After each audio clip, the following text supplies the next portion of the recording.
Southafora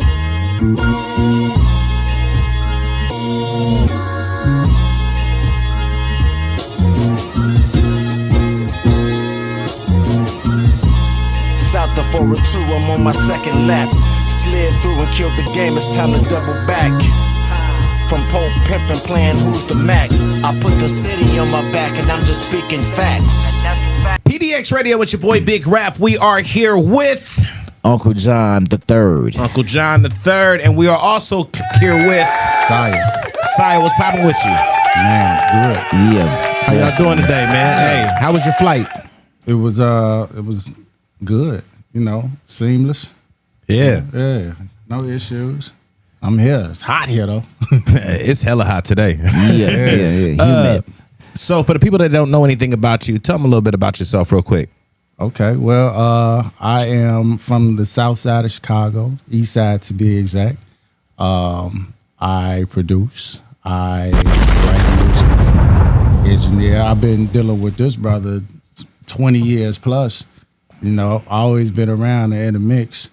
But now it's, you know, I'm at that point where I'm ready to kind of be more of an artist and showcase, you know, what I do on my own, you know? Yeah. And John, what's been up with you, man? Oh man, grinding. You know, it's just, you know, consistency patterns, man. You know, we have to be fluent in how well we are with putting the art out in a way where you never forget we exist. So I've just been, you know, crafting that and making sure that I'm consistent. You know what I'm saying? Yeah. Now that Southafora album, man, I'm digging that. Digging that. My brother. Yeah. What was your inspiration behind that?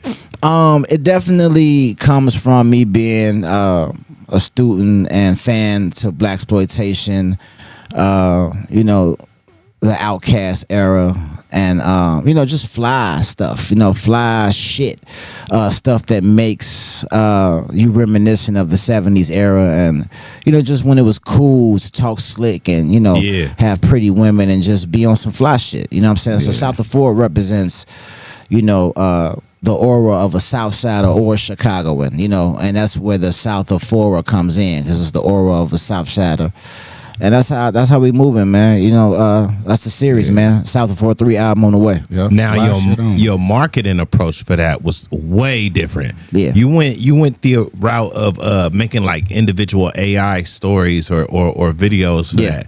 Man, what was your inspiration from doing that? Really just attaching pieces to the music, so where, you know, it's not me just doing a drop. I have to have something to represent each release. So I just got the idea to come up with storyboard tales, you know, of each project. You know, I did a 10 series chapter that was dedicated to blaxploitation. You know, you can go look that up. I got 10 individual albums that I dropped that represented the era of blaxploitation, starting with the heist tapes. You know what I'm saying? So yeah, man, that's where that inspiration come from. You know, it's all 70s blaxploitation stuff. Pimp, player, fly. You know, all the things that I could, like, you know, relate to just from being a fan or just experience. You know what I'm saying? Now, have you ever thought about taking those videos and turning them into like a movie? Yeah. So what I'm doing now is, first I got a content piece that I'm gonna be dropping soon. It's ready. It's gonna be me just breaking down each chapter and why I came up with each chapter album, and then it's gonna take people deep into the story, but from a movie standpoint, and then I'm gonna go back to the animation at the end. Yeah, and then it's gonna be real interesting. Just the content piece alone, it's just gonna showcase and break down each chapter album that I dropped, just to explain to people more like where that inspiration come from. Yeah. So I'm looking to put that out ASAP. You know what I'm saying? See, what I do is I just line all these projects up, and sometimes I just wake up and just drop them. So that'll be on the way, you know, along with some other little surprises that, you know, people gonna be looking for. Now I do gotta ask you, how did you two meet? So there was a mutual friend we had that brought. This guy had like a label at the time. He wanted to be he didn't know what he wanted to be. He wanted to be either a manager or he wanted to be like a label owner and have like a crew of rap artists.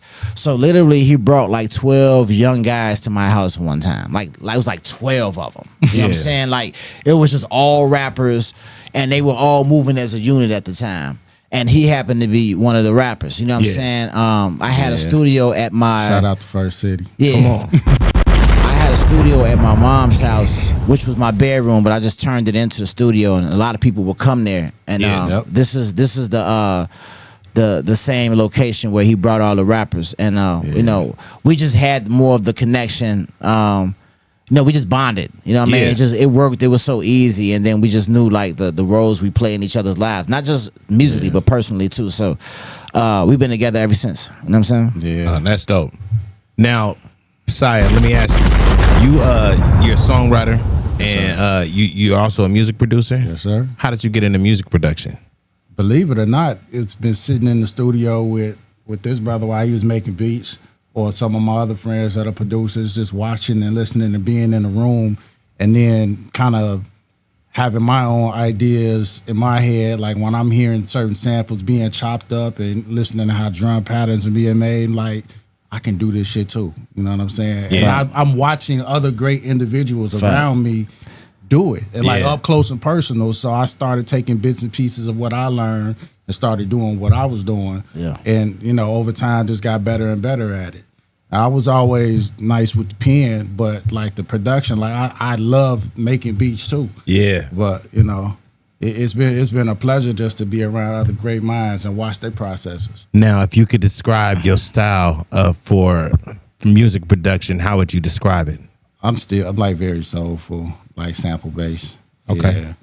I can venture onto the trap a little bit, but it's in me for like the soul, R&B, jazz. You know, like that's what I vibrate with. And then, as far as songwriting, what inspired you to start rapping and start writing songs? You know what? I always like to read and just create my own life stories when I was younger. And I would listen to, you know, other individuals that influenced me, like LL growing up or Common, and start picking apart what I thought made them like dope artists and figured out my own way of telling my own stories. Yeah. You know, I had influences, but I wanted to be able to tell my stories too. So, yeah. Now, John, it's been about a year since the last time you was here. You, Bruce, Missy was here. Now, in our last conversation, we talked about fatherhood. You were about to be a father. Yeah. It's a year later. See you later. Let's talk about it, man. Yeah, shout out my kids, man. Fatherhood is amazing. The fact that I have two beautiful souls that I created. You know what I'm saying? And now, you know, now the legacy can be carried on no matter what happens. And so now, you know, my work ethic it was strong, but it's even stronger before. You know, especially when I look at my kids and they look at me like it's. You know, my purpose is that much more now. It's like I go super hard for them. You know what I'm saying? Like, so, you know, it's a great feeling, man. It's a gift too. You know, fatherhood is definitely a gift. One that I feel like a lot of people don't really understand. Like, it's a true gift. Like to be given, you know, an opportunity to become a father is like it's bigger than life. You know what I'm saying? So absolutely. So you got to treat it that way. You got to treat it as such. And I'm just blessed to be in that position at this point in my life. You know what I'm saying?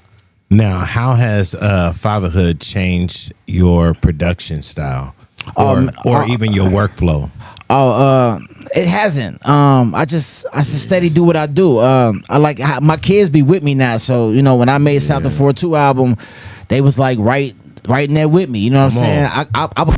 They executive produced the album. You know, on these credits for the second album, they on the executive producer credits. So, because they was really with me, they was really sitting there with me while I was doing everything from the beats, the administration. They was all sitting there with me. You know, whether I had one or I had them both. You know what I'm saying? They was with me. So yeah. Now, Psya, coming up in the game, what kind of struggles have you faced? Well, I would say really when we was kind of earlier on in this, it was really an issue of being able to truly like showcase all of our talents effectively. Because like for the longest, to really be able to make it and experience some more commercial success, you kind of had to leave Chicago. Yeah. And that's a large part of what we wanted to do with Stack or Starve, is create our own platform, so we didn't have to really move around, because we had known so many dope producers and artists and whatnot, and wanted to be able to showcase their talents to the rest of the world. And you know, at first, not having the know-how or the resources was challenging. Yeah. But over time, we figured it out. No, we did. We definitely figured it out, because it's all about relationship building, and then having resources, and then also being able to bring something to those resources.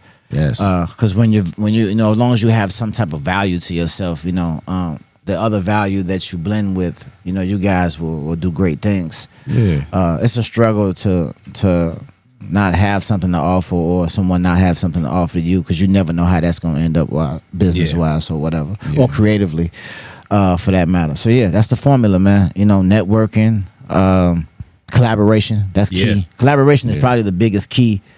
I went to a convention where they talked about collaboration, and they spoke on Apple, how they purposely had all the bathrooms like right in the middle of the building. So that when everybody go to the bathroom, they can congregate and network and build even outside of where they met. You know what I'm saying? It's all about just bringing people together, bringing great minds alike. It don't matter if you the guy wearing a Yankee hat and you got the wild hair, and then you got the whatever. Like you all got different personalities, and you just blend all the key ingredients to making a creative recipe. You know what I'm saying? That's why I love collaboration. Yeah. Honestly. Yeah. Now, John, you got a new project you're working on, right? Excuse me. Not just that one. was funny. That was comedy. That was comedy. You got a bunch of projects. Yeah. I know you're working on. I know you got one. You got dropping. You got Easy Your Hair. Yeah. Easy Your Hair. Shout out Easy Your Hair, man. It's my shout brother. Out Easy. Man. And then you got a beat. Didn't you just release a beat tape? Yeah, on Friday. I feel like you drop one every week. Yeah, Friday. He doesn't stop. Friday, put out Chicago Nights 3, which completes the Chicago Nights beat triple series that everyone's loving right now. My new sound is gotten deeper. It's gotten darker. It's gotten more muddier. I want more muddy hip hop, you know what I'm saying? More raw. I want it to feel more bassy, you know what I mean? So still the elements of the sample is there, but right now my ear is just, to really taking it back to that analog feel, and where it sound like it got a lot of mistakes, but it's just so dope you can't deny it, and you know what I mean? Like the griminess of hip hop. I want that sound to resonate more in my catalog, because if you dig deep in my catalog, you'll find everything from instrumentation stuff to loops, and I got every element of music in my catalog. It's just that right now I just got an ear for what I'm doing. So yeah. Now, Psya, do you have any dream collaborations? Anybody that you would want to work with? Dream collabs. I mean, everybody got somebody. I know I got a couple of people I would want to work with. There's a number of people I would like to work with. So it's kind of hard to just pinpoint one, but for different reasons. Like I would love to be able to work with Common or Lupe. Come on. Two artists that I've admired. And, I mean, swinging for the fences, man. I'd love to be able to work with Hov. Hell yeah. Now, if say I'm a young artist and I'm out at the crib and I'm hungry, trying to find something to eat, where are you gonna send me to go get some food at? Depends on where you at. Depends on where you at. Yeah. One, area wise. Yeah, absolutely. And then it depends on what type of food you got to taste for. What you got to taste because for, where you at. Everything at the crib is good. Yes. Okay. You know what I mean? Like there's not nasty food at the crib. It's just all about what do you like? What you got to taste for. Yeah. And where you at? You know what I'm saying? Where you at is definitely important. Yeah. If you want to risk your life, the food's gonna be way better. You know what I'm saying? but if you, cause for real, like if you pull up to the trenches to get food, it's going to be fire for sure. It gotta be worth it, bro. You know what I mean? That's just how it is, and that's how it is at the crib. Yeah. But other than that, yeah. Now, back to the fashion. We talked about fashion the last time. You still working on your bags? Yeah, Bag so language. bag language, Bag new language. bags, Yes, sir. a lot of greatness for this upcoming year. Every one of my next moves got to be the best move. So I'm never in a rush to put out fashion if it don't make sense. You know what I'm saying? Like, so I will be putting something special in the air again. When I do, people know when I do drops, especially with the bags, I come correct. You know what I'm saying? So yeah, be on the lookout. Now, if you could give any kind of advice to a young artist that's watching this video, what kind of advice would you give them? Now, before you answer that, look directly into this camera, talk directly to that artist, and let that little nigga know what he need to do. Take your time, read, learn. Don't expect the motherfucker to hold your hand for you, like, because it's all kind of people in this game that will take advantage. That's right. And see your talent and see your light and want to be able to harness that for themselves. Don't allow nobody to fuck you over. Ain't no reason why you can't learn the things that you need. Maybe you ain't even the one to necessarily do the things, but there's no reason why you can't educate yourself about, whatever information is out there to benefit your career. Yeah, and just coming back from what he was saying, do you, but at the same time, make sure what you're doing that represents you is actually you and not someone else. You know what I mean? Because that way you'll get in positions and opportunities for yourself that's based on that. Originality is the best thing you can possibly be or come with. You know what I'm saying? So that's the advice, man. Just pay attention and keep your head on a swivel and don't be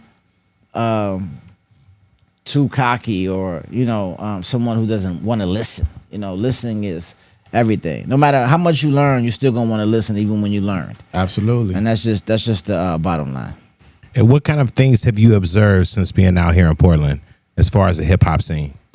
It's a dope hip hop scene. Not enough unity, which I've witnessed in Chicago. Come on. But the unity is getting better at the crib. But I think here, I don't see a lot of unity, and that can hurt the market and hurt the city. It can do that because you'll have an out of turner like myself who peep it. That's kind of bad. Even if y'all don't like each other, if you're not working together or like representing y'all town, that's not good for the culture of where you're from and where you put it down with. So yeah, I've seen some of the fakeness out here. Now what's coming up next for y'all? I know we got the show tomorrow night. Yeah, show tomorrow night, PDX and Beyond. Yep. A lot of dope talent, man. It's gonna be a lot. It's gonna be we gonna celebrate and have fun on all levels, man. That's what it's about. It's about celebrating, having fun. Everybody just being able to display their art amongst each other. It's like a celebration. We have to really enjoy it in that fashion. Yeah. So that'll be at White Eagle Saloon tomorrow, 8 p.m. start time. By the time this come out, y'all will be seeing the footage. You know what I'm saying? Oh yeah, we definitely gonna be attaching the footage to this. Yeah, man. yeah. Definitely. So what's next for you, for both of y'all? I got the project on the way. My mixtape is greater than your album. Okay. Yeah. My mixtape is greater than your album. Yeah. That is a beautiful title. Dope project. Blend got Jack beats and original production. You know what I'm saying? So that's on the way. And he's got like 4 or 5 other albums. We got concept albums. So we got a project called Sonny and Rico, based on the Miami Vice. Then we got a couple other projects you want to speak about? Yeah. I got a project with ESCDs on the way. Okay. Yeah. Couple joints in, but that's damn near done. I have an actual album that I'm planning on releasing at the end of the year, Signs and Wonders. Yeah. All produced by Uncle John. Yeah. We working, man. Yeah, we're working. Got them in the chamber. And me, just look every week. I'm just gonna be surprised. I'm finna go real crazy though to end this year out. So like I might wake up one day and just drop 10 things. Like I'm really on some. I'm really trying to do things differently than what people. I'm trying to do stuff you've never seen before. You know what I mean? Because it's I can actually do it. You know what I mean? I can literally do it. Now you definitely doing it. So I appreciate you. So it's all about like not doing textbook stuff or like what's normal, what's usual. You know, I wanna be able to change the game in my own way too. You know what I mean? Do some things to innovate and motivate. You know what I'm saying? So yeah, every week, man, just be looking out for new content from me. You know, I'm gonna come with new projects, new visuals, new something, new dopeness, something coming every week. Now tell the people where they can find you at. JoNH III, and you can find me at Uncle John 3 everything. You know, that's YouTube, everything. My YouTube is where the fans are, so visit the YouTube at Uncle John JoNH, and then the 3 lines that represent the 3. You know what I'm saying? Follow the YouTube, because that's where all the dopeness is, all the content, and all the greatness. Yes, sir. And I'm at Psya Beats, PSYABEATZ. I'm everywhere. Yeah. Yeah, I'm gonna make sure I put that on the screen on the bottom so everybody can see yes, that shit. sir. Man, appreciate pretty dope experience. Hey. PDX Radio, Rappy Dusky, you know my guy. Yeah. You know, relationships are important. I need y'all to understand that. When you build with your brothers, really build with them. And just make sure you guys are able to touch each other the best way you can. Pause while you're amongst each other in existence in the physical form. You know, because once it's over, man. So do as much as you can as possible while you're here on Earth. And you know, it's all about greatness, man. Legacy. These are the things that we work hard for. Passion, purpose, and you know, a little bit of that pain. Yeah, you know what I'm saying. Hey, you guys got anybody you want to shout out? Man, shout out to the world. Even though it's a tough time for a lot of people, you know, just kind of, you know, the subconscious is supposed to be a part of, you know, mental health, because the subconscious, it works with doubt and fear. You know, doubt and fear is on that side of the brain. Yeah. You know what I mean? So it's normal for you to have doubt and fear, but those should be the tools to make you want to just go harder and just do it as much as possible in your way, by defeating doubt and fear. You know what I'm saying? So, yeah. Yeah. Hey, shout out to everybody who has found a way to endure whatever circumstance that they in. You know, just being able to continuously grind and doing whatever it is that you got to do to make it from one moment to the next. Salute to you. Period. Yeah, man. Yeah, man. It's your boy Big Rap. Yeah. That's my guy, Uncle John. That's Psya. And we out this motherfucker, you bitch. Let's go.